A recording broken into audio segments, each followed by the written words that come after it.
हरिओम नमस्कार दोस्तों, स्वागत है आप सभी का दी संस्कृत क्लासेज यूट्यूब चैनल में। दोस्तों, आज के इस वीडियो में हम लोग कुछ ऐसे प्रश्नों को सॉल्व करेंगे जो यूजीसी नेट जेआरएफ की परीक्षा में कई बार पूछे गए हैं। तो वीडियो बहुत ही ज़्यादा उपयोगी होने वाला है, बने रहें वीडियो में अंत तक और आप लोग भी हमारे साथ सॉल्व कीजिए। कितने प्रश्नों को सही कर पाते हैं कमेंट में बताइएगा। तो चलिए शुरू करते हैं। सबसे पहला क्वेश्चन है, श्वेता स्वरोपनिषद केन वेदेन संबद्धा। श्वेता स्वरोपनिषद किस वेद से संबंधित है? विकल्प हैं अथर्ववेदेन, ऋग्वेदेन, यजुर्वेदेन, सामवेदेन। तो मित्रों, सबसे पहले हम लोग जान लेते हैं उपनिषद कहते किसे हैं। जिसके द्वारा ब्रह्म की समीपता का निश्चय रूप से प्राप्त हो उसे उपनिषद कहा जाता है। प्रत्येक वेद के अपने उपनिषद हैं और इनकी संख्या अलग अलग है। सबसे पहले अथर्ववेद है। अथर्ववेद की बात करें तो अथर्ववेदी उपनिषदों की संख्या 3 है, ठीक है। उसके बाद ऋग्वेद है और ऋग्वेद के उपनिषदों की संख्या 2 है। यजुर्वेद के 2 भेद हैं, एक है शुक्ल यजुर्वेद, दूसरा है कृष्ण यजुर्वेद। शुक्ल यजुर्वेद से संबंधित 2 उपनिषद हैं तथा कृष्ण यजुर्वेद से संबंधित 4 उपनिषद हैं और सामवेद से संबंधित 2 उपनिषद हैं, ठीक है। तो इनकी संख्याओं को आप लोग याद रखिएगा क्योंकि प्रायः पूछ लिया जाता है किस वेद के कितने उपनिषद हैं। और प्रस्तुत प्रश्न का सही जवाब है आपका सी, यजुर्वेदेन, ठीक है। श्वेता स्वरोपनिषद जो है यह कृष्ण यजुर्वेद का उपनिषद है। इसी क्रम में हमारा अगला इम्पोर्टेंट क्वेश्चन है और हम आपको बता दें कि यहाँ पर हमने जितने प्रश्नों को सम्मिलित किया है ये यूजीसी की परीक्षा में कई बार रिपीट हुए हैं। अगर आप लोग देखेंगे 2012 से लेकर अब तक के प्रश्नों को, प्रश्न पत्रों को, तो ये प्रश्न आपको, जितने भी प्रश्न हम यहाँ पे आपको बताएंगे सभी रिपीट मिलेंगे। तो यहाँ पर प्रश्न की आपको भूमिका को समझते हुए आपको देखने की, अगर इस बार ये प्रश्न पूछा गया तो इससे मिलते जुलते प्रश्न और भी पूछे जा सकते हैं। तो उस हिसाब से आपको अपनी तैयारी को करना है, नेक्स्ट लेवल पे तैयारी को ले जाना है। अगला क्वेश्चन है, उत्तिष्ठत जागृत प्राप्य वरान निबोधत। उत्तिष्ठत जागृत प्राप्य वरान निबोधत इति कुत्र उपदिष्टम। उत्तिष्ठत जागृत, उठो जागो और तब तक न रुको जब तक आपको लक्ष्य की प्राप्ति न हो जाए। यह किस उपनिषद में, मतलब कहाँ पर ऐसा उपदेश दिया गया है? विकल्प है आपके ईशावास्योपनिषद, कठोपनिषदि, आपस्तंभ धर्मसूत्रे, मांडुक्योपनिषदि। तो मित्रों, इसका सही जवाब है बी, कठोपनिषदि।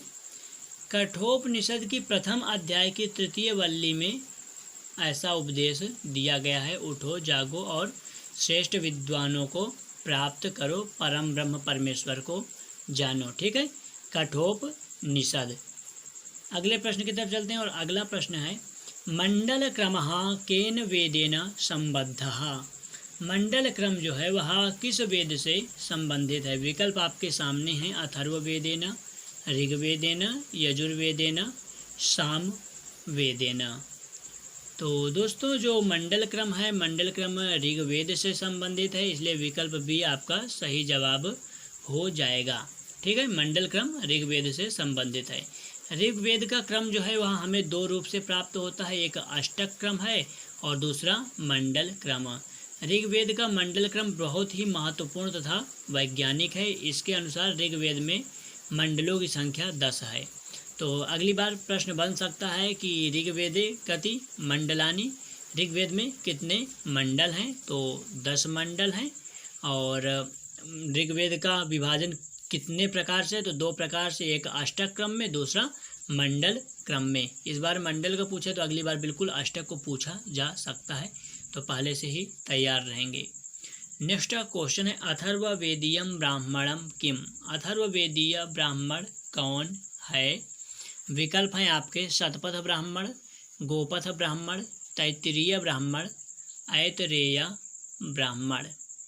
मित्रों, इसका सही जवाब है गोपथ ब्राह्मण। गोपथ अथर्ववेदीय संबंधित ब्राह्मण है, ठीक है। गोपथ अथर्ववेदीय संबंधित ब्राह्मण है। अगर शतपथ की बात करें तो शतपथ यजुर्वेदीय संबंधित ब्राह्मण है, ठीक है। शतपथ जो है ये कृष्ण यजुर्वेद, शुक्ल यजुर्वेद दोनों पर मिलता है और तैत्तिरीय ब्राह्मण, ये आपका कृष्ण यजुर्वेद से संबंधित, तैत्तिरीय, मैत्रायणी, कठ, कपिष्ठल, ये सब कृष्ण यजुर्वेद से संबंधित है। ऐतरेय ब्राह्मण ऋग्वेदीय है। अगले प्रश्न को देखते हैं और इस क्वेश्चन है श्वासारम त्वा कृण्वय माँ पुनर्गा आप ते गवाम शुभगे भजाम।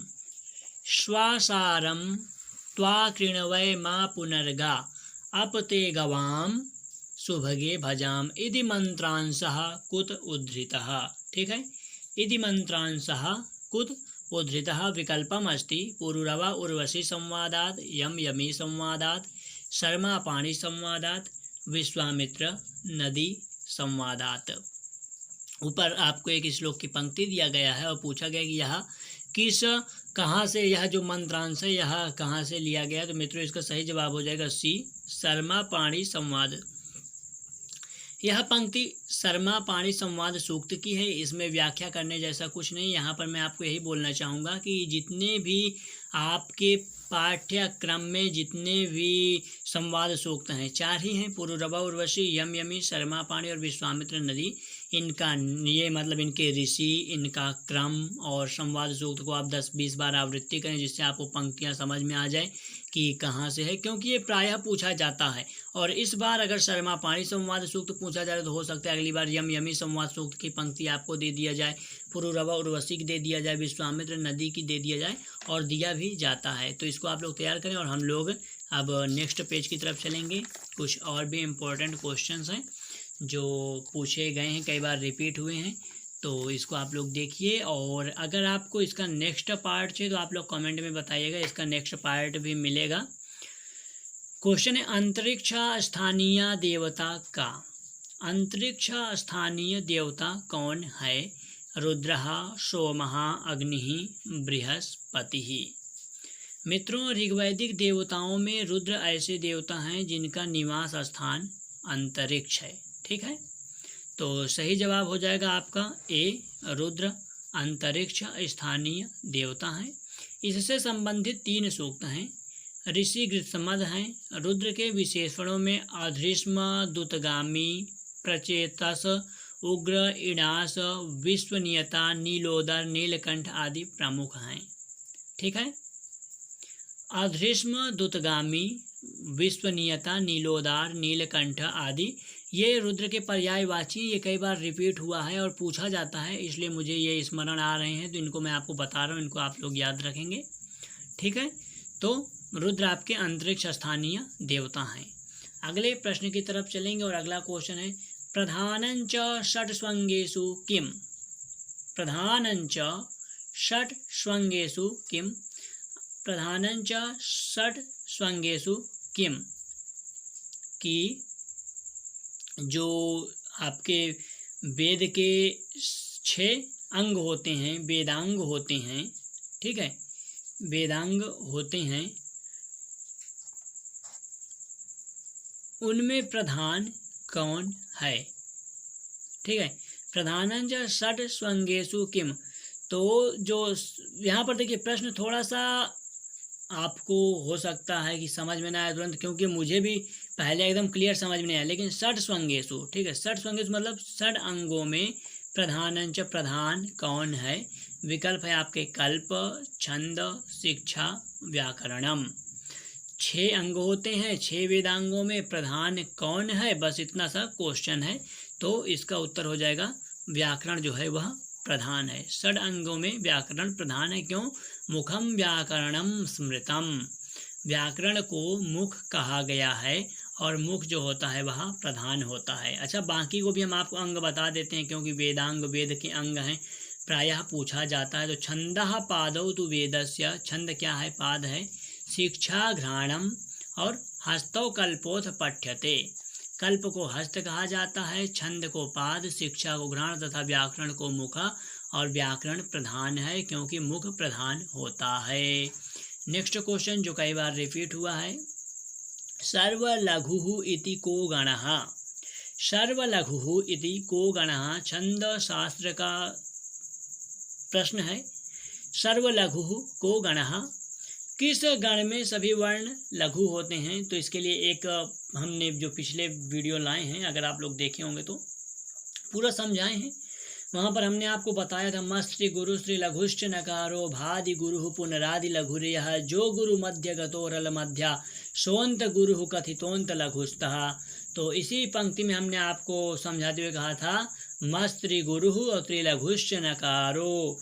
तो जो नगण होता है इसमें तीनों क्या होते हैं? लघु होते हैं। तो प्रस्तुत प्रश्न का उत्तर हो गया नगण। बाकी भी समझ लेते हैं। मगण क्या होता है? मस्त्री गुरु। मगण में सभी गुरु होते हैं। अगर सभी गुरु वाला कौन है?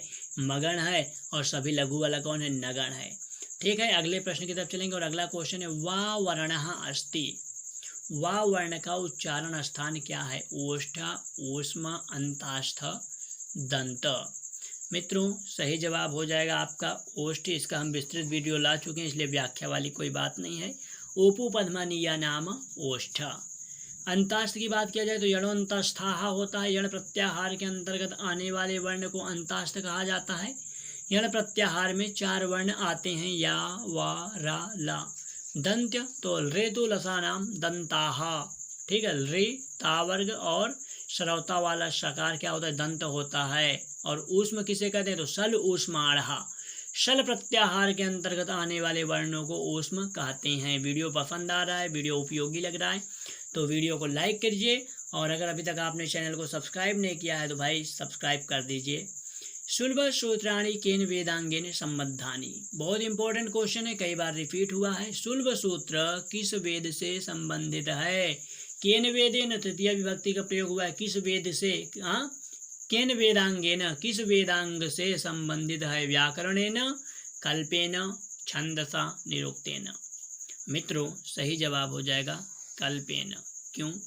क्योंकि कल्प के 4 भेद होते हैं। कल्प के 4 भेद होते, श्रौत, गृह्य, धर्म, शुल्ब। तो जो आपके शुल्ब सूत्र हैं ये कल्प से संबंधित हैं। और आई होप कि वीडियो आपको उपयोगी लगा होगा, समझ में आ रहा होगा, अच्छा लगा होगा। तो वीडियो पसंद आ रहा है तो वीडियो को लाइक कीजिए, चैनल को सब्सक्राइब कीजिए। मिलते हैं अगले वीडियो में। नमस्कार, टेक केयर, जय हिंद।